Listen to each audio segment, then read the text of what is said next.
Hello and welcome to the Investigative Journal. I'm Tal Heinrich in New York. Yemen enters the 5th year of its civil war, with thousands of people dead, tens of thousands injured, hundreds of thousands displaced, and millions on the brink of starvation. The conflict has been dubbed a proxy war between two competing powers in the Middle East, Saudi Arabia and Iran. The Saudis backing the UN-recognized government of Abd Rabbu Mansur Hadi, and Iran sponsoring its Shiite cousin, the Houthi armed movement. For months now, the Houthis have been launching drone attacks and firing missiles on Saudi Arabia. They struck airports in the south, took over territories, and attacked Saudi military bases. Then, in September, came a major escalation. The Houthis said they were behind an attack on 2 Saudi oil facilities, which affected global markets. But the Saudis, backed by the United States, UK, France, and Germany, have all publicly blamed Iran for the strike. Tehran denies the allegations. The Houthis' actions in the Yemen war, up until recently, did not grab much world attention. The international condemnation of war atrocities has focused mainly on Saudi Arabia and the United Arab Emirates. In this program, the Investigative Journal will dive into the question of who are the Houthis, what are their reasons for fighting this civil war, and why exactly has this conflict lasted 4 years with no apparent end in sight. We are first joined by Fatima El Asrar, a non-resident scholar at the Middle East Institute. Thank you for joining us. Welcome to the program, Fatima. Thanks for having me, Tal. So let's start with the origins of the conflict in Yemen. This war is often really misunderstood. What is the historical divide between the Houthis and the Hadi government? I'd say there's no real historical divide. I think the Houthi leadership, it's a family, it's not a tribe. They tapped into feelings of select group of people about a previous status that they once had, a previous theocratic governance system that they once had, based on a claim of being descendants of the prophet, Islamic prophet Muhammad. This gave them a sense of divine entitlement, and with this, a sense of hegemony, a sense of supremacy, a sense that their bloodline and their connection with the prophet should grant them political privileges that they had once had. So this select group of people are Zaidi Hashemites, are what they're known of, and Zaidi is a sect of Shia that is found almost exclusively in Yemen. And it has always been a moderate sect between Shia and Sunnism, but I think the Iranian regime was able to exploit some of these feelings that this group had and try to empower them for their own gains. So Fatima, what do the Houthis stand for, or at least they say they stand for, and what do they want to achieve? The Houthis believe that they stand for fighting corruption, and this means political or religious corruption. And religious corruption, they want to see the Islamic nation rise again, as a force, as an anti-Western force. And in political corruption, they don't want to see the Islamic countries ally with the United States. They are upset over Saudi Arabia and other countries' strong relations with the United States and normalization of relations with Israel. So they see themselves as a force that should stand against that type of corruption. So when they say corruption, it's not really economic corruptions or what we think, or what the like. So this is have been going on for since 2003, since the United States intervention in Iraq, and they feel that this intervention should not have happened. And since then, that they have become extremely vocal against the United States, chanting things like "Death to America," "Death to Israel," and curse on the Jews. Human Rights Watch has often been accused by the Saudis of bias when it comes to this conflict in Yemen, almost squarely placing the blame on Saudi Arabia and the international-backed government of Yemen. What about the Houthis, Fatima? Are they committing war crimes as well? the Houthis are committing war crimes, and they have been documented by Human Rights Watch and other international organizations. It starts from the torture of prisoners that is, they round up political prisoners. There are almost over 7,000 political prisoners in Houthis jails simply for tweeting the wrong thing or saying the wrong thing. If you do not repeat their chant, "Death to America," you could end up being a traitor and go to jail. The Houthis have recruited a significant amount of child soldiers, thousands of child soldiers, some of which I've spoken with. They're indoctrinating mass populations. And then let's not forget about the landmine operations that they have. It's been considered as one of the most destructive for Yemeni children as well. It's the biggest landmine operation since World War II. More than that is that other things that we don't see is the low-scale conflict. So the Houthis control areas where the population is quite. It's quite dispersed all around the country. You see them in villages of 500 people or less. They control all of these villages by small arms, by Katyusha medium arms, Katyusha missiles, ballistic missiles. They will launch aggression towards their domestic opponents, towards other tribal opponents. So they have the monopoly of violence in the north, and it's becoming harder and harder to oppose them without an accurate and strategic plan to really curb the Houthis' influence. Unfortunately, the Saudis' campaign has not been effective. The aerial bombardment does not work in a topography like Yemen. We need something just clever and smarter, and definitely trying to find ways where we could pressure the Houthis for peace. But I don't really think. Of course, Iran is also standing behind them. Let's touch on the Houthis' relationship with Iran here. Why is Tehran backing the Houthis? And why is Tehran denying its military support to this group? All they say is that Iran provides advisory and intellectual support to the Houthis. That's not the case with Hezbollah, for example, where Iran really admits or even takes pride in its support. So how do you explain the case with the Houthis here?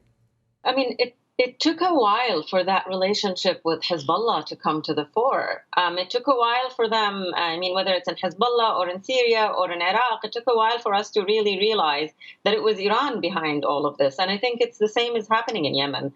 Iran does not want a direct confrontation at the moment with Saudi Arabia or with the United States. They realize that the Saudis and the United States are in a partnership that they don't have, and to directly confront a regional power like Saudi Arabia is not in Iran's best interest. So what they're doing here is just a sleight of hand.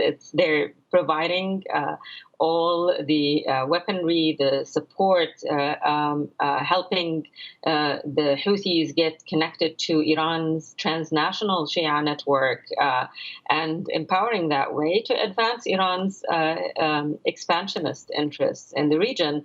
And they're saying, look, we're not doing it. It's just local groups, and they're advancing their local aims, and we're just merely here providing, we're just an umbrella organization providing everything. But they're the mastermind behind all of this. And the end aim is exactly what the Houthis want. It's what Hezbollah want. It's at the end, they want to see themselves as a power that stands against what they think is the corrupt governments in the region that are corrupt because of their alliance with the West.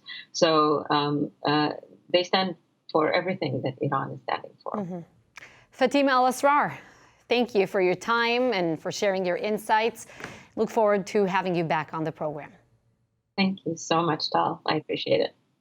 To further discuss Yemen's Houthi rebels and their role and strategy in the tragic ongoing war in Yemen, let's bring in Jim Hansen. He's the president of the Security Studies Group, and he's joining us from Northern Virginia. Jim, welcome. Good to be with you. According to a recent report from Amnesty International, the Houthis have often used residential areas, as you described, to launch attacks against Houthi forces. And the same is true of the opposite, though. This is not a regular war here, but almost as if two insurgencies are battling against one another. There hasn't been a large transfer of land. We haven't seen anything like that, or territory. And the civilians caught in the middle, they seem to be bearing the brunt of the entire conflict. What is being done to avoid civilian casualties? Or more precisely, Jim, what would you recommend to the Saudis in order to try and avoid airstrikes on weddings, as they've been accused in the past? I think one thing to realize is a lot of the reports that claim that these airstrikes are hitting mostly civilian targets are simply not true. All right, a lot of times what'll happen is they'll conduct an airstrike. They'll kill the people they were hoping to kill. They will kill bad guys, Houthi fighters and other folks like that. And then what will happen is the Houthis will go in, they'll remove the weapons, and they'll treat this as if it was a purely civilian operation. They'll call it a wedding. They'll call it something that was not. Now, that doesn't mean there have not been horrific mistakes and civilians killed. But I think there has been a tremendously effective campaign to make it look like the airstrikes are not hitting military targets when in reality they are. Now, that said, the onus is on the Saudis and UAE, and to the extent the U.S. provides any help in these, to make sure that the targeting is done in a way that limits civilian casualties. You cannot avoid them. This is war. There will be collateral damage, but you have to make a concerted effort to ensure that your targeting makes civilians the least likely people to be killed by this and ensures that mostly military targets are hit and you limit civilian damage. The attack on the oil facilities in Saudi Arabia at first felt like a game changer in the war. Everyone was waiting to see how Saudi Arabia and the United States will react. The U.S. really sent more forces to the region, but Saudi Arabia seems quite reluctant to fight an all-out war. And that's despite months of Houthi attacks inside Saudi territory in the south. What is the reason for that? Aren't the Saudis worried enough that Mecca might be the next hit? Or is the monarchy rather worried that if given the order to fight, the military could fight against the crown?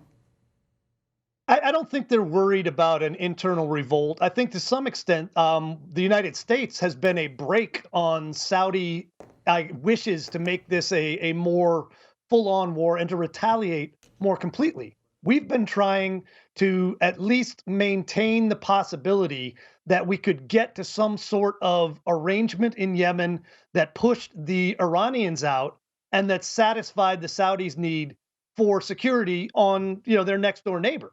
I think the one factor that matters the most to both the United States, Saudi Arabia, and most of the region is the idea that if the Houthi were victorious in any way, that gave them control of the Bab el-Mandeb Strait, which is right now in the government's control, they would be then essentially allowing Iran access to the two major choke points for oil leaving the region. Iran sits aside the Straits of Hormuz, and the other way that oil leaves the region, the main way, is through the Bab el-Mandeb Strait, which is in Yemen. So the idea from a Saudi, U.S., and most of the world that is consumers of energy's perspective, that is an unacceptable situation to leave the Iranians astride those two major checkpoints. Right. So it informs all of our decisions. Right, the scenario that you're describing might really empower Iran. You're also quite close to a few members of the Trump administration's national security decision-making apparatus, and you must have some idea of what the American administration is thinking as it relates to this conflict in Yemen. What is the American position on this war, and what does it hope to achieve vis-a-vis its Saudi partners? I think what has happened regarding Saudi Arabia since President Trump identified them as one of our main allies in the fight against terrorism and the fight against Iranian aggression is the media and some of the folks who are not fans of Trump have used the Saudis as kind of a whipping boy for their efforts to devalue and delegitimize Trump's efforts. So in our ability to use Saudi Arabia in Yemen as a stopgap against Iranian expansion, they catch a lot more damage, collateral damage from the media than I think is fair. So I think the U.S. Well, the wants murder to make sure of journalist Jamal Khashoggi didn't really help in this case. We just have to point this out. Oh, absolutely. And it was a horrific thing to do. However, I think that, in addition, received tremendously more media attention than it warranted. He was one guy.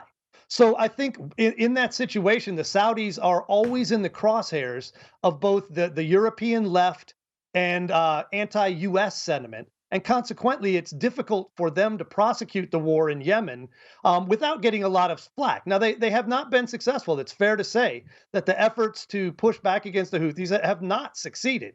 So we're in a situation where it's basically a stalemate, and the U.S. can't accept a situation where the Houthis are still essentially an Iranian puppet, regardless of who's claiming they're not.